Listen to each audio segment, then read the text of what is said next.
Olá, boa noite. Mais uma vez um prazer a gente poder estar aqui batendo um papo com vocês através do Projeto Temas, uma live em que nós vamos discutir a questão da sexualidade precoce, da sensualidade que ocorre com crianças, com adolescentes e que a gente tem notado dentro de um aumento bastante grande em situações do dia a dia, quando você está caminhando numa festa, quando você está num shopping center assistindo novelas, filmes, e isso é marcado de uma forma às vezes estranha por alguns pais. Muitos pais falam, o meu filho é precoce, como se ele estivesse falando, meu filho é mais capaz, meu filho é mais inteligente, meu filho é mais preparado. Quando na realidade a expressão precoce simplesmente está dizendo que alguma coisa está acontecendo antes do esperado. O que pode ser muito antes do esperado. E nesse sentido, essa criança ou esse adolescente não está realmente preparado, quer do ponto de vista emocional, no caso inclusive do adolescente, até quer do ponto de vista hormonal, preparado. E por que será que ele precisa disso, né? Eu gostaria que a gente pensasse um pouco, em primeiro lugar, sobre o que é sensualidade. Por que essa expressão hoje ela está tão em voga? Por que ela é tão valorizada nos intervalos comerciais de TV? Por que ela é tão valorizada, inclusive em outdoor, em fotos de divulgação, né? A sensualidade ela passou a ser a quebra de um tabu que se transformou num outro tabu.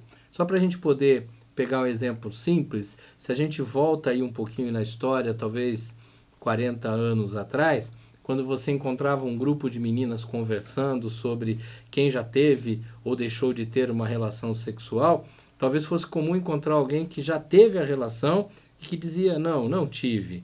E nos tempos atuais, muitas vezes, você encontra um grupo falando desse mesmo assunto e aquela pessoa que não teve nenhuma relação, às vezes ela vira e fala, não, eu já tive, porque parece que agora ficou chato você não fazer parte de um determinado grupo que já vivenciou, que já experimentou. Nós não temos época para nada. Então a expressão precoce aí ela vai ficar um pouquinho vaga. Aquela coisa de falar, nossa, fulano de tal tem tantos anos e não namorou ninguém. Não, essa expressão ela está completamente fora dos eixos do desenvolvimento humano. O que nós precisamos pensar é por que a pessoa, muitas vezes, ela é dependente de um prazer ligado a essa expressão sensual ou até mesmo a própria sexualidade. Por que muitos pais, em alguns momentos, eles querem que seus filhos mostrem essa sensualidade, se preocupem desde muito cedo com a valorização do corpo, com a busca do corpo perfeito, do corpo belo. Por que isso que muitas vezes está se transformando uma preocupação exagerada do adulto com ele mesmo, vem sendo transmitida para os mais jovens, né? A gente já leu muita coisa a respeito do quanto que é perigoso que meninos ou meninas adolescentes exagerem numa academia de ginástica, mas a gente está vendo cada vez mais eles chegando mais cedo nessas academias, eles querendo fazer exercícios que inicialmente não eram recomendáveis, que podem inclusive ser perigosos, mas atrás desse corpo perfeito, que vai sair na foto perfeita. Essa nossa transmissão está acontecendo no auge do verão, e há mais ou menos um mês e meio, 2 meses atrás, o que a gente ouvia era muita gente falando, eu preciso preparar meu corpo porque o verão está chegando. E eu cheguei a ouvir isso de meninas de 13 anos, de 14 anos. Você fala, pô, mas espera um pouquinho, ela precisa tanto dessa sensualidade, dessa exibição de uma beleza, dessa busca do prazer dentro de determinados sentidos? É sobre isso que a gente quer conversar, e o tempo que a gente vai estar falando aqui um pouquinho com vocês, a gente vai estar totalmente aberto para poder responder algumas perguntas, tá? Isso vai ser o legal. Só lembrando, Projeto Temas é um projeto que nós estamos desenvolvendo, que hoje está no Facebook, daqui a pouquinho é lançado nosso site e nossa página no YouTube, e o objetivo é estar gerando material para capacitação de educadores, para relacionamento com pais, num terceiro momento, para poder discutir com alunos de ensino médio sobre perspectivas profissionais, sobre perspectivas de orientação vocacional e talvez até para a área de RH. O nosso objetivo é estar discutindo as questões socioemocionais em prol de uma comunidade que seja mais equilibrada, em prol de uma sociedade que seja menos violenta, em que as pessoas consigam viver com a melhor qualidade possível, sem necessariamente estarem cutucando, incomodando aqueles que estão ao teu lado. Eu estou aqui, eu sou Guilherme Davoli, psicólogo, olha eu errando minha profissão. O Guga Restino está aqui do meu lado, que dirige o projeto. A gente tem o Rodrigo Leone, que está cuidando dessa transmissão. E outro já gritou lá. E a gente espera contar com vocês durante os próximos minutos aí. Diga lá, Guga. Boa noite, pessoal. Mais uma vez aqui com vocês. É uma satisfação estar aqui aprendendo também, fazendo parte desse projeto, né, com o Guilherme, com o Leone na técnica. Nós vamos iniciar mais essa noite um assunto que está aí nos noticiários, né? Nós ouvimos falar sobre assédio de atletas, sobre a diferença entre assédio, entre a cantada, né? Então nós vamos discorrer um pouquinho sobre esse assunto, que tem muito a ver também com as relações dentro do ambiente escolar, no ambiente familiar, né? Então, Guilherme vai com vocês, interage com a gente aqui pelo Facebook, mande sua pergunta, e nós vamos colocando ao andar da carruagem, vamos dizer assim. Vamos lá, Guilherme, manda bala.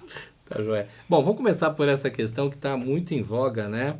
Recentemente, artistas de Hollywood revelaram assédios que teriam sofrido ou que sofreram durante muito tempo de determinados diretores ou medalhões do cinema americano, e isso vem gerando um protesto extremamente sério, extremamente importante de ser feito, né? Só que a partir daí começou-se a ter uma discussão de o que é realmente assédio ou não, até que, de repente, algumas artistas francesas, elas vêm discutir o fato de que elas entendem o assédio como um problema sério, mas que não pode se perder a poesia daquilo que elas popularmente chamaram de cantada, o direito das pessoas se expressar na medida em que elas tenham interesse ou desejo por outras pessoas. Nós não vamos entrar muito no mérito dessa questão, mas eu queria que a gente pegasse essa questão e trouxesse para o nosso campo, né, para o nosso espaço, que é o espaço da educação, porque os nossos alunos, os pais desses alunos, eles estão ouvindo esses comentários e, com certeza, dentro de suas casas, eles estão tomando partido de uma visão ou de outra visão. Vamos entender, em primeiro lugar, o que é assédio, né? Óbvio que elas estão falando do assédio sexual, tá? Mas a gente tem o assédio do patrão sobre o funcionário, a gente tem o assédio de pessoas mais velhas sobre mais novas, nós temos o assédio da violência física, e essa é a chave. Assédio é violência. E a violência existe quando há da parte de um a intenção de controlar a outra pessoa ou até um grupo de pessoas, e há, por parte do outro, essa sensação de impotência para poder se defender, para poder se posicionar com serenidade, com tranquilidade diante da situação. Em outras palavras, o assédio ele depende da existência de um agressor e da fragilidade do agredido, né? E o que seria a tal da cantada, né? O que é, usando expressões bem antigas, por exemplo, o flerte, que é aquilo de alguém que olha para outra pessoa. E aí nós vamos questionar se isso é perigoso ou não. Há alguns comentários de empresas, especialmente fora do Brasil, nos Estados Unidos, no Canadá, em que elas pedem que homens não entrem em elevadores em que eles possam estar sozinhos na presença de uma mulher, porque isso pode gerar problemas futuros pelo simples olhar ou por uma frase ou outra colocada por alguém. Não entrando nesse mérito, mas vamos tentar entender o que é o carinho entre duas pessoas. Aliás, quando a gente vai para dentro da escola, o que é uma relação carinhosa dentro de um grupo de crianças, dentro de um grupo de adolescentes? Como é que isso funciona? Como é que funciona quando os pais chegam para os seus filhos, e às vezes de 9, 10 anos de idade, e falam, e aí, você já tem uma namoradinha na escola? Você já está namorando alguém? Aquela menininha que é bonitinha, por que você não vai até lá? E às vezes o pai fala, não, a gente só está brincando com a ideia, quando na realidade esse pai, que pode ser um herói para essa criança, o que ele está fazendo, querendo ou sem querer, é induzindo a criança a sair da ideia de grupo, sair da ideia de ter o prazer de ter muitos amigos e amigas, de poder conviver com as pessoas e andar junto com todos, para falar, não, eu quero é ter um poder. o poder, eu quero ter o controle, eu quero que aquela pessoa, entre aspas, seja minha. E cada vez isso vai ficando mais forte e vai alimentando uma ideia perigosa, que pode ser exagero a minha expressão, mas a ideia perigosa da ditadura. Eu é que comando, eu tenho aquilo que eu quero. Por quê? Porque eu mereço, porque eu sou mais forte, porque eu sou mais bonito, em alguns casos, porque eu sou mais inteligente. O que é prazer, né? Me lembro de alguns anos em que o grupo de adolescente ele era conceituado como sendo aquele grupo onde as pessoas se ajudavam, andavam juntas, elas eram parceiras e muitas vezes se tratavam como irmãos, porque isso era bacana, eu estar fortalecido pelo meu grupo ou até em alguns casos pelos meus grupos, 2, 3 grupos diferentes. Hoje, quando nós falamos de adolescentes, infelizmente, com exceções, lógico, mas na maioria das vezes vemos jovens solitários que andam em grupos, mas não grupos que compartilham ideias, compartilham interesses, mas que compartilham momentos pequenos, infelizmente, muitas vezes cada um pensando na sua própria história, cada um querendo defender o seu pedaço e não querendo dividir esse pedaço com o outro. Eu acho bacana a gente entender isso. A sensualidade, ela é fruto de uma mídia que tem interesses em levar crianças e adolescentes a consumir, inclusive, produtos interessantes nesse sentido. Ela é fruto, muitas vezes, de uma necessidade de exibição das próprias famílias, do próprio pai, da própria mãe ou de algum irmão mais velho. A sensualidade está muito mais ligada ao adulto que modela essa criança ou que se dá de modelo para essa criança do que algo que é natural. Esse processo demoraria um pouco mais. Temos perguntas? Vamos começar aqui. Eu vou primeiro pelo ambiente familiar, né? Entre os pais e seus filhos, né? Qual a influência real do exemplo do pai e a mãe, né? Na questão de vestuário, né? Roupas, na questão mais no feminino da maquiagem, né? Sim. Que a gente às vezes vê meninas bem pequenininhas já batom, né? Pinta as unhas, né? Já quer pentear, já o cabelo. Sim. Essa vaidade excessiva dentro de casa. Tá. Né? Como é que a gente pode colocar isso dentro do assunto? Bem bacana, né? É interessante a gente começar um pouquinho de trás para frente quando você fala da maquiagem, né? Para que existe maquiagem? Vamos pensar no todo. A pessoa se sente bela daquela forma. Ela, de repente, corrige pequenas marcas na pele, ela realça o tom dos lábios, ela realça os olhos. Então, existem objetivos bem claros na maquiagem, né? Não existe uma maquiagem padrão. A gente chega lá, desculpa a expressão que eu vou usar, como se fosse uma máscara e põe sempre a mesma, né? Não, o que a gente faz é buscar o melhor visual possível. A gente vê isso em situações muito simples, quando às vezes você vai dar uma entrevista num programa de TV, não é o caso nosso aqui, que é uma transmissão muito pessoal, né? Pessoal, você vai dar uma entrevista e a pessoa vai lá e faz um corretivo para a tua pele não brilhar, ela dá uma ajeitadinha para ficar melhor diante da imagem. Só que isso muitas vezes é passado para a criança no sentido de que aquilo é ser adulto, aquilo é ser belo.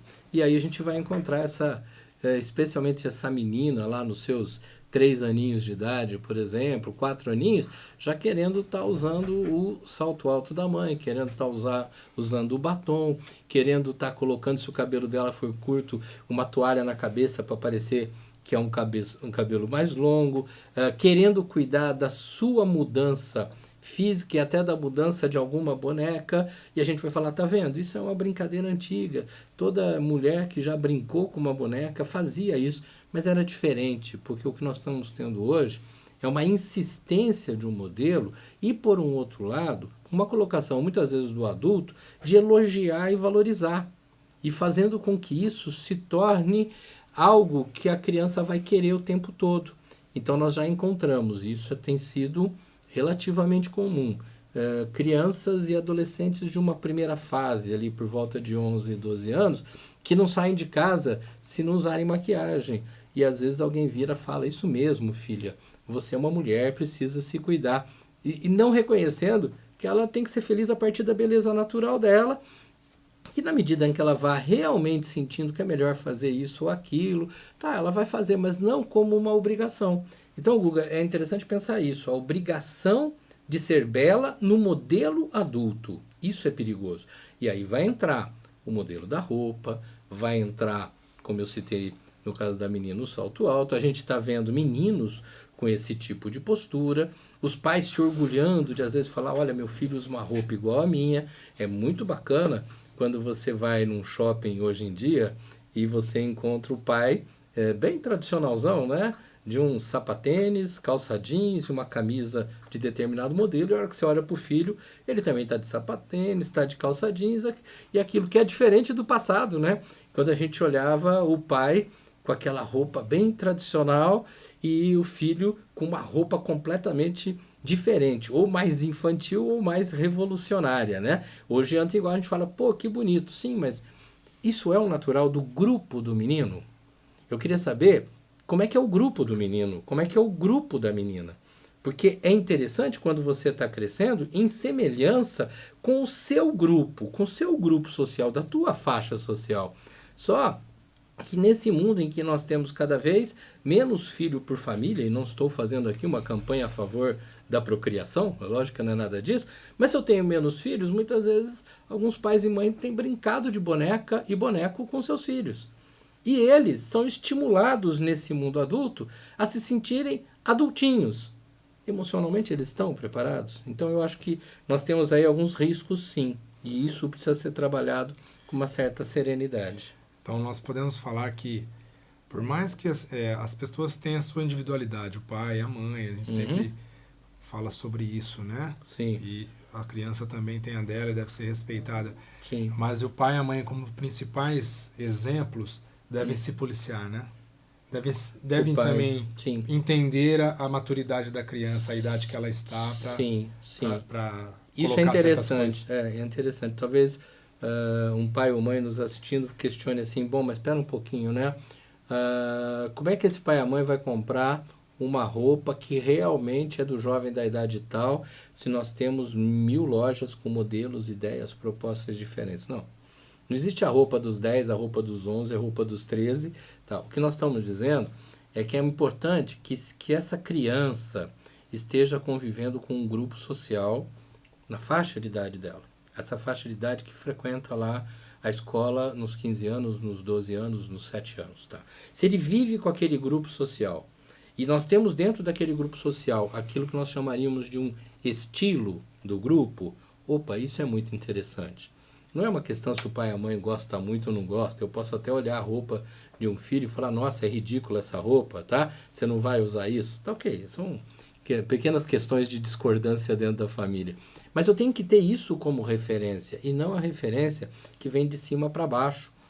A referência que vem do programa diferente. Se você falar, nossa, meu filho, ele tem tantos anos, assiste um programa da faixa etária dele e ele está interessado naquilo que está acontecendo, opa, aquilo é coerente com a idade dele.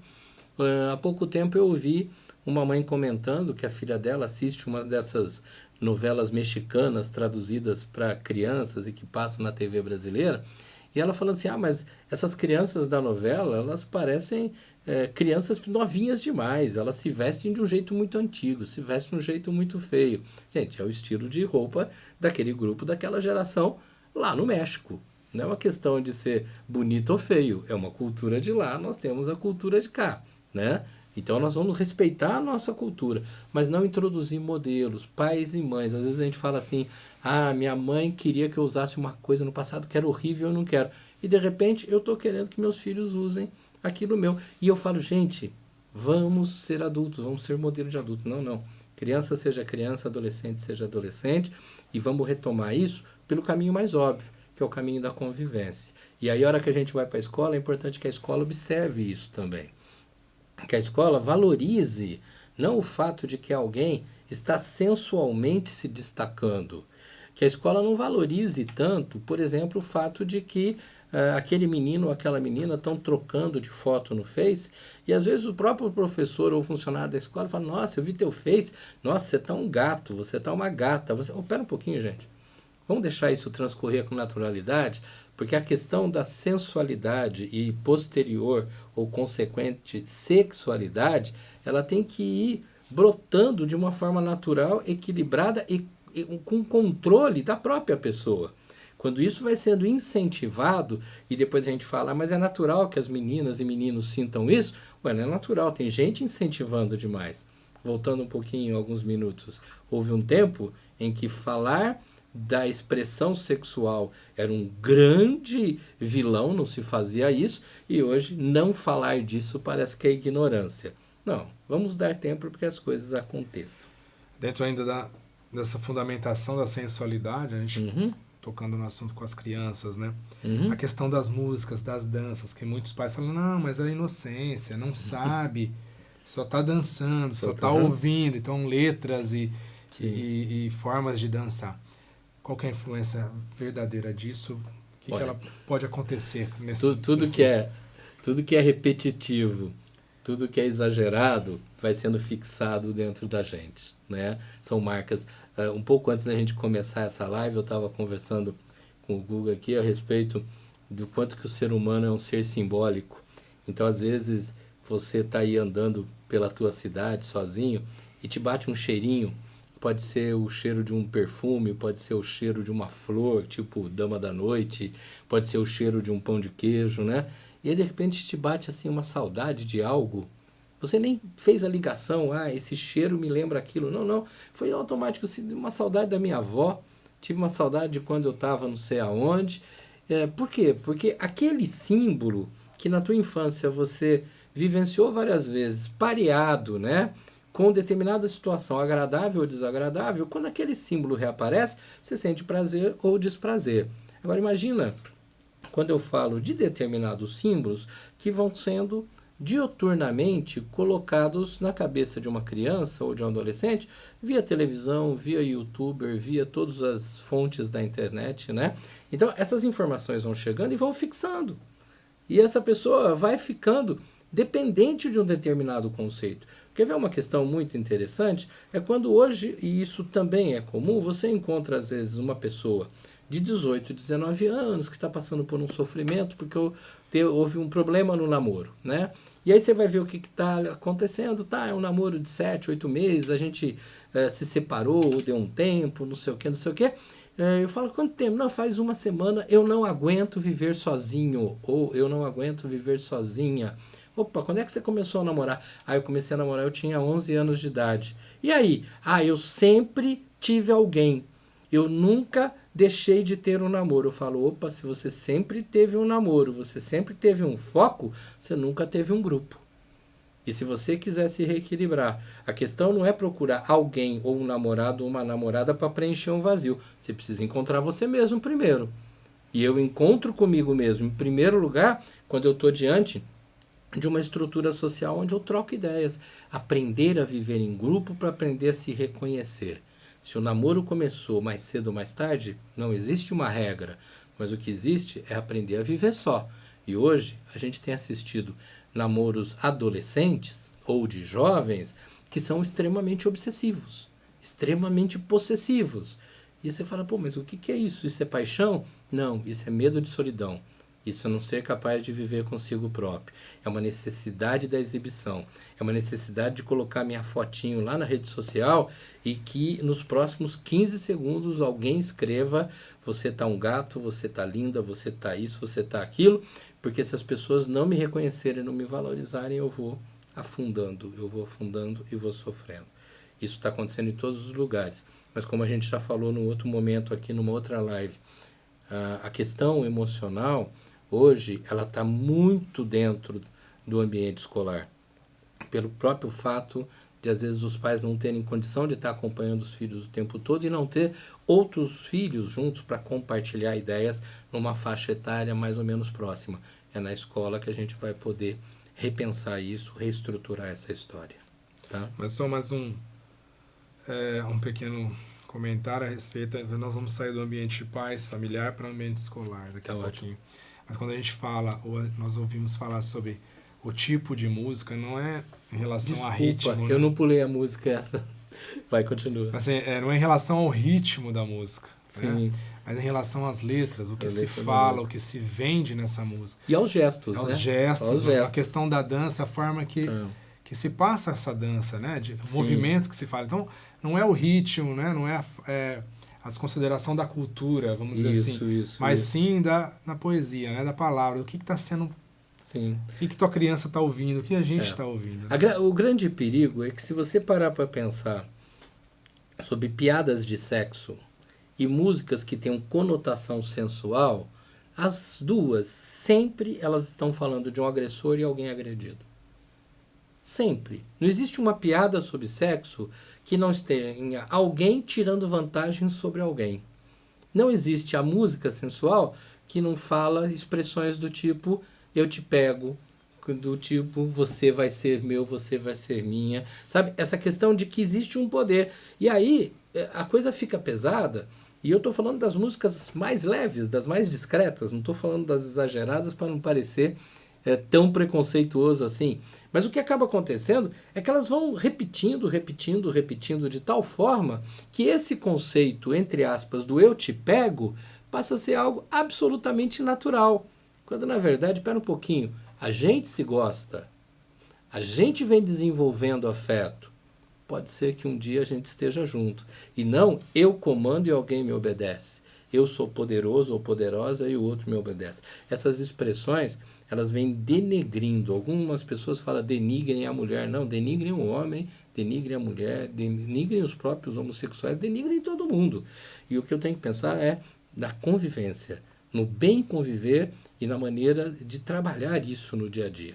Uma dica que eu dou sobre música e que eu já vi pessoas praticando e dá muito certo é que se você chegar para uma criança, filho, ou dentro da própria escola e falar essa música é uma porcaria, só fala besteira, não sei o quê, a criança simplesmente não vai te mostrar mais e vai continuar ouvindo aquela música, até porque ela ouve na rua, ela ouve num monte de lugar, várias cidades, nesses trenzinhos de festas, já é proibido tocar determinadas músicas, tá? Mas não em todas, então elas continuam tocando e é comum às vezes você vê uma música que tem expressões extremamente pejorativas e agressivas e às vezes no meio de um trenzinho de festa de aniversário a mãe e o pai cantando junto com a criança sem se tocar do que ele está falando, tipo, a criança não está nem prestando atenção, o rapaz está condicionando, então a dica que eu dou, a criança está ouvindo a música, você vai lá, ouve a música com ela, pergunta o que ela achou, troca ideias com ela, fala, eu não gostei desse pedaço. Não fala que você não gostou de tudo, não, porque aí a resistência fica grande. Não, eu não gostei desse trecho, tá. Deixa eu mostrar uma música pra você. Pais, uma coisa bem bacana. Não vem com essa historinha da música de antigamente era melhor, né? Não, a música boa, a música ruim sempre existiu. Tenta pegar uma música daquelas que você acha que é legal, inclusive uma música atual que você acha que é legal, e tenta introduzir no repertório da criança ou do adolescente, fala, olha essa aqui que legal, tá? Uma coisa, eu não vou falar de músicas ruins, tá? Mas, por exemplo, a criança está ouvindo uma música ruim X, que é atual. Ótimo, daí você procura, por exemplo, uma música da Ana Vitória, que também é atual, e que também vai falar de amor, também vai falar de relacionamento, mas com uma letra extremamente suave, em que essa criança pode ouvir, pode cantar, e talvez ela entenda o quanto que o afeto é algo que é para ser desenvolvido, sim, mas é para ser desenvolvido com naturalidade, e não com essa violência que a gente vem assistindo o tempo todo, né? Vamos lá, mandar um abraço pessoal aqui. Manda ver. Tem pessoal a Fernanda, a Roberta, a Maria Aparecida, Matheus Leão, o Carlos. Pessoal... Tem um monte de gente cutucando. Cutucando. Vamos lá. Tem um pessoal de Itapetininga. Itapetininga? Eleazar Rodrigues, lá de Itapetininga. Grande Eleazar. Aí aqui a Fernanda fala, a infância é uma fase que passa tão rápido, né? Vamos deixar as crianças serem crianças. Sim, né? sim. Nessa toada. Ótimo. Maria Aparecida concordando com a Fernanda aqui. Isso aí. Vamos agora então, Guilherme, pegar um pouquinho para dentro da escola, né? Tá. A gente discutiu um pouquinho aqui também offline a respeito dessa relação de grupo, né? Hoje entre as crianças, você já tocou falou um pouquinho.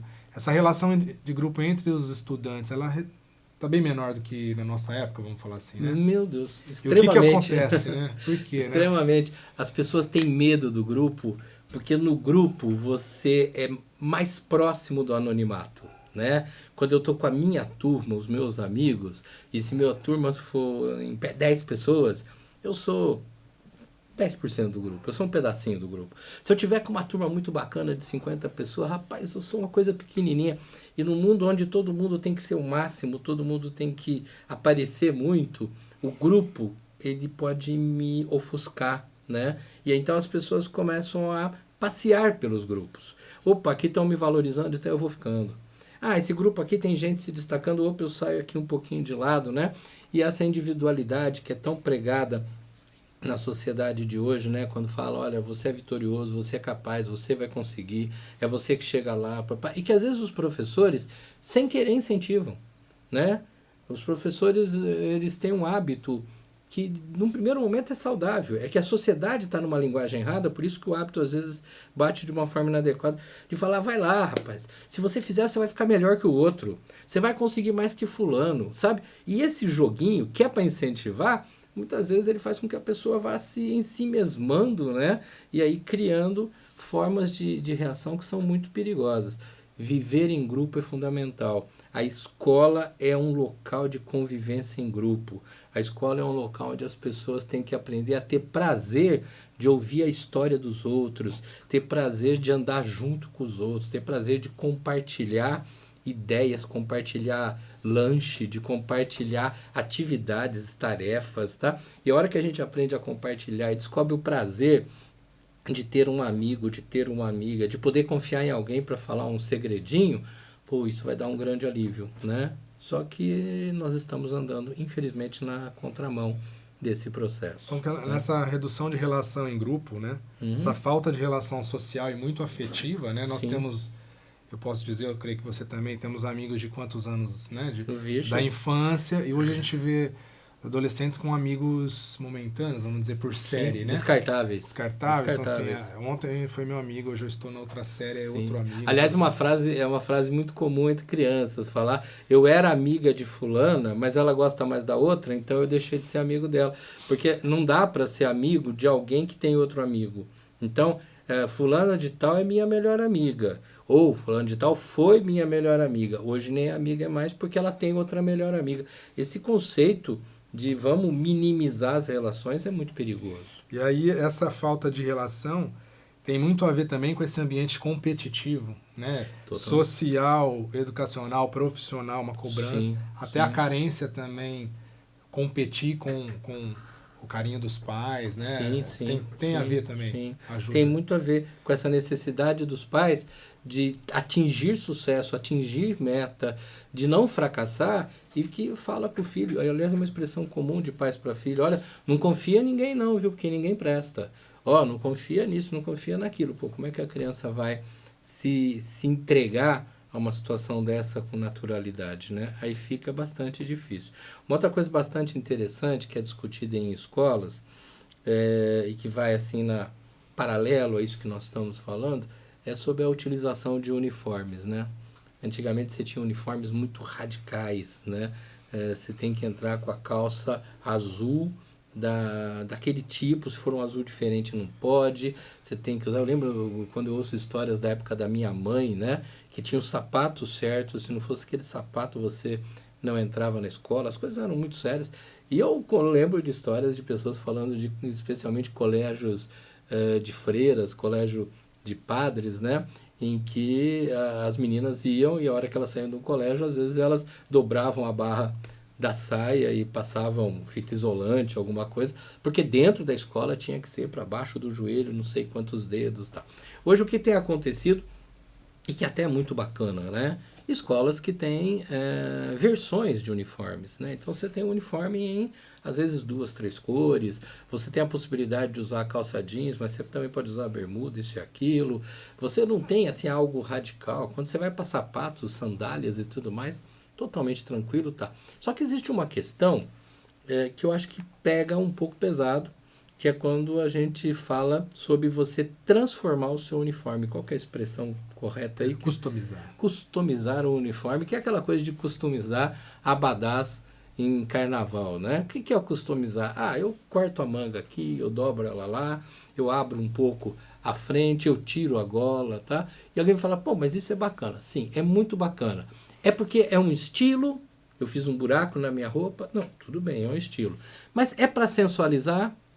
Opa, eu já não sei se é coerente. Você fala, não, mas espera um pouquinho, tem algo um pouco sensual, mas quem está fazendo isso é uma menina do 2º ano do ensino médio. Ela já tem de 16 para 17 anos, não há um problema assim. Ela é do 2º ano de ensino médio. Só que lá no intervalo, muitas vezes ela está junto com a menininha do 7º ano, está junto com o outro, que é lá do 3º ano, que também está olhando aquilo e que também gostaria de estar fazendo isso. Então você fala, não, mas os pequenos não podem customizar. Sim, mas baseado em quê?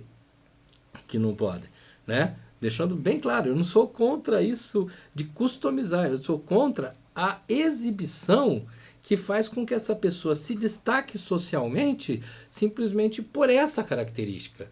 Quando dentro do grupo social, eu não tenho que me destacar, eu simplesmente tenho que trabalhar as ideias, o convívio e ter o prazer desse compartilhamento dessa vida que nós temos em grupo. Isso é muito bom, né?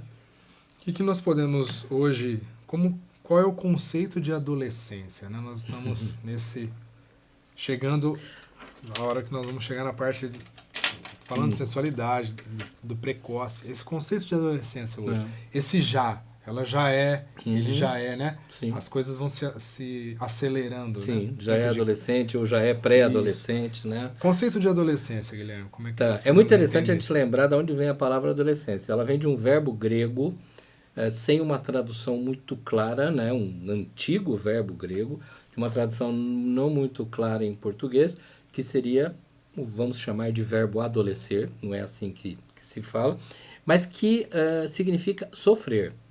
Então, o que é o sentido de adolescência? É o sofrimento entre deixar essa dependência da infância para chegar à independência do adulto. Então, é uma fase em que tem hora que eu estou me sentindo adulto e quero assumir certas posições, tem hora que eu morro de medo e como criança eu quero ser protegido. Esse é o conceito. Esse conceito ele vem lá correndo há décadas e décadas e décadas. Ele é fortalecido quando a gente volta alguns anos atrás com a ideia de, cara, eu estou me sentindo pressionado pelo adulto, mas eu também não sou mais criança, e aí eu começo a querer me rebelar com aquilo, e eu vou encontrando outros jovens que pensam igual. E aí a gente criava aquilo que seria chamado de exército adolescente, né? É um grupo de pessoas mais ou menos da mesma idade, que canta as mesmas músicas, que tem os mesmos ideais, que usa roupas mais ou menos parecidas, com marcas, bijuterias assim, assim, assim, que corta o cabelo de tal jeito. Então isso ficava parecendo um exército revolucionário trabalhando com valores. E a gente busca um mundo melhor. Aquela expressão que muitos pais usam de falar, meu filho está na aborrecência, ele aborrece a gente, incomoda a gente. Não, estar na adolescência é ser um transformador que busca um adulto melhor. O adolescente ele não quer ser uma pessoa incômoda, ele quer ser alguém que busca algo melhor, ou queria. Porque hoje quando a gente fala das faixas etárias compatíveis com a adolescência, a maioria das vezes nós estamos encontrando ou pessoas se exibindo demais, ou pessoas isoladas demais, ou pessoas que nem se comunicam, que aí seria o extremo do isolamento, pessoas que pensam o estudo como a salvação de tudo e pessoas que recuam diante do estudo e querem partir para outros tipos de atitude. Então a gente não está vendo a ideia do grupo. E a conceituação de adolescente, aquele que sofre, está passando da infância para a fase adulta, aprendendo a compartilhar no grupo, hoje ela está falha, porque se você não aprende a compartilhar e a viver no grupo, você vai chegar na idade adulta, vamos simbolizar com acima de 18 anos, que é o tecnicamente conhecido, tá? Só que você chega na idade adulta com atitudes infantis, atitudes de dependência. Essa coisa assim, eu vou fazendo tudo do jeito que eu quero, fazendo do jeito que eu quero. A hora que dá errado eu peço socorro pro pai, pra mãe, pro professor, tudo mais. Isso é criança. Como seria o adolescente? Eu vou tocando a vida. A hora que dá errado eu chamo o grupo e a gente pensa junto. Para quando chegar no ser adulto, eu vou ser capaz de tocando a vida. Deu errado, eu vou ter que assumir responsabilidade sobre isso. E se eu for pedir ajuda, eu vou pedir ajuda, não me entregando no colo do outro, mas compartilhando essas ideias de uma forma mais coerente. Só que a gente tem visto muita gente acima da faixa tradicional dos 18, mas eu diria até acima da faixa dos 30, que na hora que as coisas apertam, eles culpam alguém e pedem socorro para outro. Está infantil, porque não amadureceu as suas relações na adolescência. Esse é o grande perigo dessa falsa adolescência que não está ligada ao grupo. Está ligado ou eu tenho poder e controlo, ou eu sou frágil e me deixo ser controlado pelo outro, que muitas vezes aparece dentro de uma situação, por exemplo, de namoro.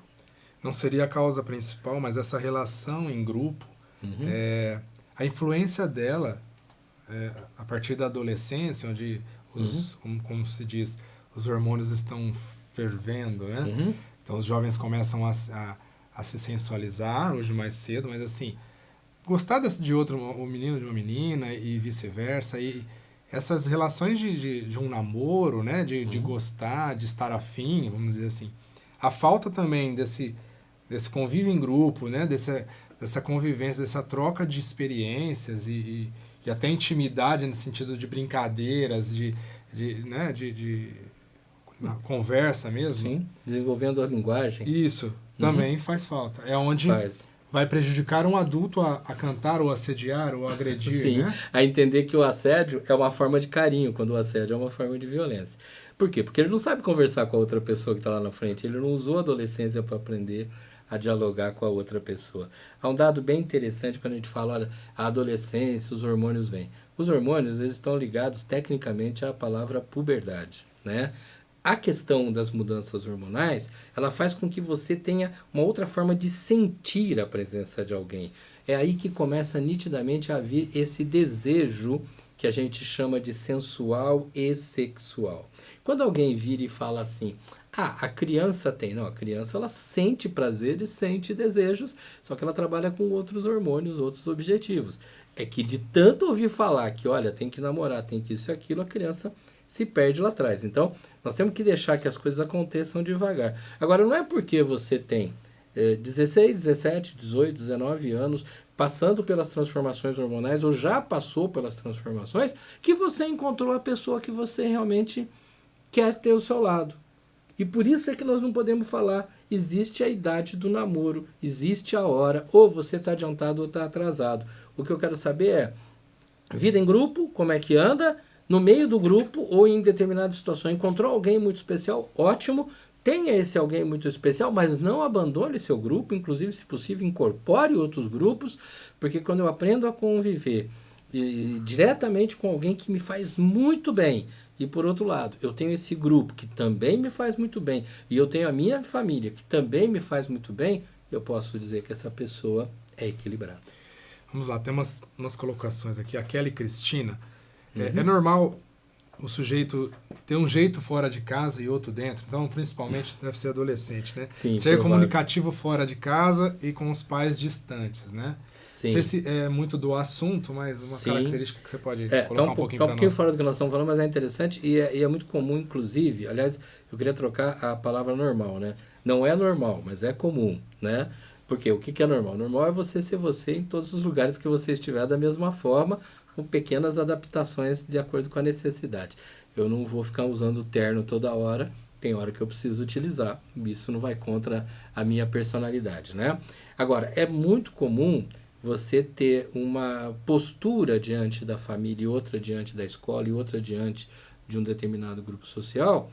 Por quê? Porque você se sente desprovido de uma linguagem capaz de se posicionar diante da família, da escola e do grupo da mesma forma. Aí eu me sentindo reprimido por algumas questões familiares, eu me fecho um pouco mais, ou eu falo de assuntos que lá fora eu não falo, né?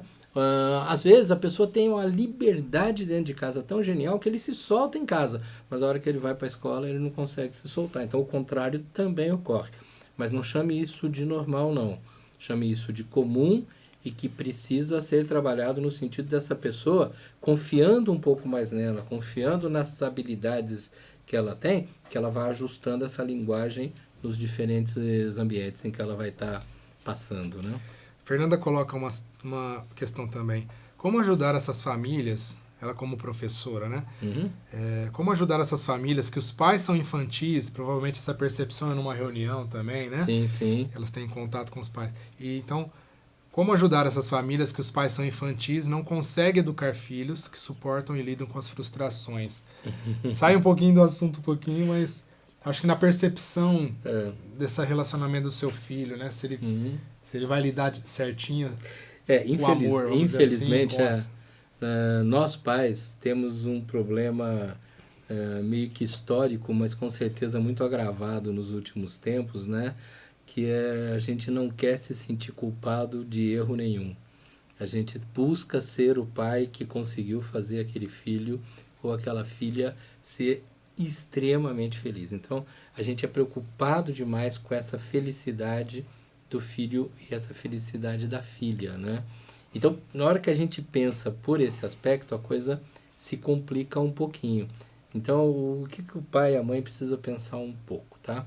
A felicidade do nosso filho vai depender de como ele vai interagindo com as oportunidades e as pessoas que passam pelos mundos que ele vai frequentar. Pensa nessa ideia. Pessoas são portas. Durante a minha vida eu vou encontrar com muitas portas. Algumas vão se abrir, outras não vão se abrir. Algumas vão se abrir e vão ter coisas muito bacanas lá dentro. Outras vão se abrir, eu não vou ver nada de importante lá dentro. Mas é muito legal que eu, de maneira geral, não feche as portas. No máximo eu encoste aquelas que não me chamam a atenção, porque pode ser que eu volte lá um dia. Essa criança muito protegida ou essa criança que é muito colocado dentro de um caminho único, porque a gente quer que ela não se frustre, a gente quer que ela não sofra, tá? Ela vai se tornando frágil demais diante desse mundo que vai se abrir lá na frente. Eu acho que esse é o grande perigo. O que a gente fala para os pais numa reunião de pais? Eu acho que em primeiro lugar fala, pais, não se sintam culpados por não estarem fazendo alguma coisa certa. Vocês só deveriam se sentir culpados se vocês não estivessem fazendo nada. Se vocês estivessem falando, não, deixa que a escola resolve, deixa que o mundo cuida. Não. Se você está tentando acertar, você não tem que se sentir culpado. Agora, muito interessante que esses pais dialoguem com a escola, preferencialmente não nas reuniões, mas em reuniões de grupo, né, mas em situações mais individualizadas, por causa justamente disso. Existe uma visão da família, existe uma visão da escola que vê essa criança ou esse adolescente dentro de uma estrutura social, e a hora que a gente junta essas duas visões, a gente tem condição de dar um suporte muito maior para que essa pessoinha vá se equilibrando para o futuro. Vamos encaminhando para o fim, Guilherme. Vamos então tentar fazer um apanhado da conversa, Tá, né? vamos lá. Seu trabalho, a questão do precoce, né? Da sensualidade. Realmente Sim. ela inicia pequenininho, né? Com os exemplos. Sim. E na adolescência isso vai se apurar e aí isso. quando o adulto... vai gerar falhas e inseguranças no futuro. Gente, uma questão é a seguinte, quando a gente usa a palavra precoce, por mais que a gente fale, olha, tal jogador de futebol, o menino lá tem 15 anos, já está jogando muito, tem 16, vamos pegar o caso aí do Neymar e alguns jogadores de alto nível, com 16 já joga entre profissionais, não sei o quê. Nessa hora, isso é um elogio bastante grande, tá ok? Do ponto de vista dos resultados que ele está conseguindo.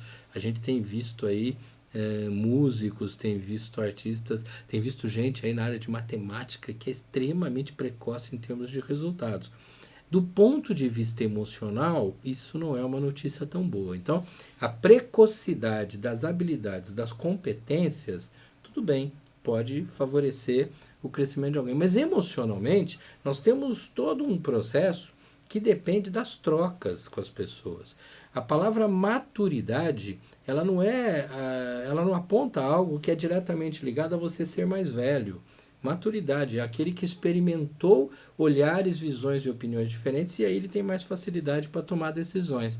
E um adulto que tem vários conhecimentos e equilíbrio com calma, inclusive para admitir erros, na hora de tomar decisão ele é mais assertivo, ele é melhor adequado para situações profissionais e sociais, ele vai ter enquadramento positivo, tá? Então a gente precisa pensar nisso sim. Quando a gente torna precoce a sensualidade, o afeto, quando a gente torna precoce o desejo de se destacar socialmente, de aparecer, quando a gente torna como necessário a ideia de que a criança tem que ser um adultinho, que o adolescente tem que estar formado, nós estamos forçando uma barra que faz com que muita gente se frustre. Aumentou demais o número de estudantes universitários que abandonam excelentes cursos de universidades muito difíceis porque se sentem emocionalmente despreparados para conviver longe da proteção da família. Isso é sinal que eles não aprenderam a conviver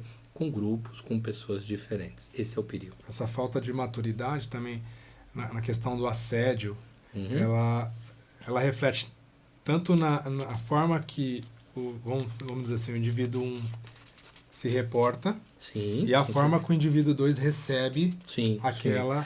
sim. O assédio sempre vai ser consequência de uma interpretação, né? Agora, vamos lembrar que a gente falou lá nos primeiros minutos. Assédio é violência. Violência, ela é proibida em todos os âmbitos sociais, tá? Nós não vamos discutir esse negócio. Agora, alguém gostar de alguém é diferente. E mesmo assim, tem que ser algo que vai desenvolvendo com calma, com serenidade. Aliás, isso serve até para adulto, tá?